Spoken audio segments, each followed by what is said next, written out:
ભારત નેત્રમ નજર દરેક ખબર પર. નમસ્કાર, ભારત નેત્રમ નજર દરેક ખબર પર સૌનું સ્વાગત છે. અરવલ્લીથી મોટી ખબર. અરવલ્લી પર્વતમાળા વિસ્તરણ. અરવલ્લી પર્વતમાળા સૌથી પ્રાચીન પર્વતમાળાઓમાંથી એક ગણવામાં આવે છે. જે અરવલ્લી પર્વતમાળા એ ઉત્તર પશ્ચિમ ભારતમાં એક પ્રાચીન ગડીવાળી પર્વતમાળા છે, જે દક્ષિણ પરિસરમાંથી ઉત્તર પૂર્વ સુધી આશરે 670 થી 800 કિમી સુધી ફેલાયેલી છે, જે ગુજરાતમાં સૌથી શરૂ થાય છે અને રાજસ્થાન, હરિયાણા અને દિલ્હી સુધી ફેલાયેલી છે. તે વિશ્વની સૌથી જૂની પર્વતમાળાઓમાંની એક છે, જે થાર રણના વિકાસ સામે કુદરતી અવરોધ તરીકે કાર્ય કરે છે. તે જૈવ વિવિધતા અને જળ સંસાધનો માટે પણ મહત્વપૂર્ણ છે, પરંતુ ખાણકામ અને શહેરીકરણના કારણે સંરક્ષણ પડકારોના સામે કરી રહ્યું છે. અરવલ્લીની પર્વતમાળાઓ કેટલું મહત્વનો છે એનું સૌથી મુખ્ય કારણ છે આબોહવા અને પર્યાવરણ. તે એક મહત્વપૂર્ણ કુદરતી અવરોધ તરીકે કાર્ય કરે છે, જે થાર રણને પૂર્વ તરફ વિસ્તરતા અટકાવે છે. અને જળ સંસાધનોની વાત કરીએ તો તે પશ્ચિમ ભારત માટે એક મહત્વપૂર્ણ જળ સ્ત્રોત અને પાણીનો સ્ત્રોત છે, પરંતુ ખાણકામથી પાણીના સ્ત્રોતો પર અસર પડી રહી છે.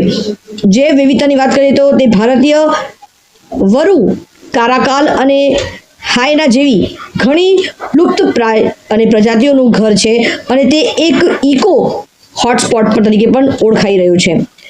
માઉન્ટ આબુ રાજસ્થાન એક લોકપ્રિય હિલ સ્ટેશન છે, અને પડકારોની વાત કરીએ તો ખાણકામ, ગેરકાયદેસર ખાણકામ અને વધુ પડતું શોષણ પર્વતમાળાને નુકસાન પહોંચાડી રહ્યું છે. અને આ જ કારણસર હવે સાંભળીએ કે ભારત નેત્રમના બ્યુરો ચીફ હિમાંશુભાઈ વ્યાસ જે આ વિશેષ વિષય લઈને આવે છે અને આ વિષય પર શું અભિપ્રાય રાખે છે. ગુજરાતના પ્રાકૃતિક જિલ્લા તરીકેની ઓળખમાં ઉચ્ચ સ્થાન ધરાવતો જિલ્લો એટલે કે અરવલ્લી. અરવલ્લી તેની પ્રાકૃતિક પર્વતમાળાથી ઓળખાતો જિલ્લો છે, એટલે જ અરવલ્લી જિલ્લાને ગિરિકંદરાનું ગુલાબ પણ કહેવામાં આવે છે. આજે આપણે વાત કરીશું અરવલ્લી જિલ્લાની પ્રાકૃતિક સમસ્યાઓની. તો અરવલ્લી જિલ્લાનો પ્રાકૃતિક એટલે પર્વતમાળા, જે ગિરિકંદરા તરીકે પણ ઓળખાય છે, જે વિજયનગરથી ચાલુ કરીને મેઘરજ પટ્ટા સુધી એની ઊંચી હારમાળાઓ, પર્વતમાળાઓને લીધે એક નવું નજરાણું અને નવી ઓળખ અરવલ્લી જિલ્લાની બનતી જોવા મળી રહી છે.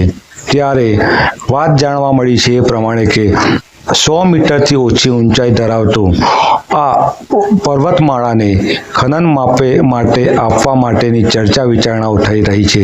ત્યારે આ ખનનનો વિરોધ કરતા કોંગ્રેસના પ્રમુખ અને કિસાન પુત્ર શ્રી અરુણભાઈ પટેલ આ બાબતે શું કહેશે તે આપણે સાંભળીશું. હિમાંશુ વ્યાસ, ભારત નેત્રમ, અરવલ્લી.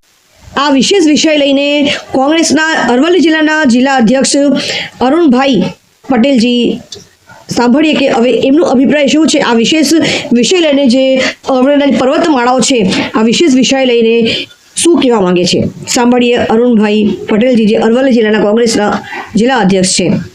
જોતા રહેજો ભારત નેત્રમ નજર દરેક ખબર પર, સંપૂર્ણ ગુજરાતી સમાચાર ચેનલ.